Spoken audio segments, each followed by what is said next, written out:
water added.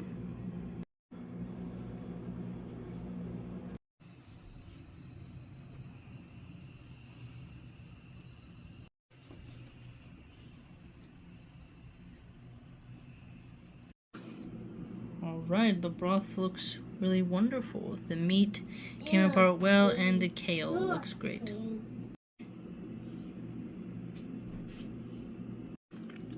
Alright, the salt is on point.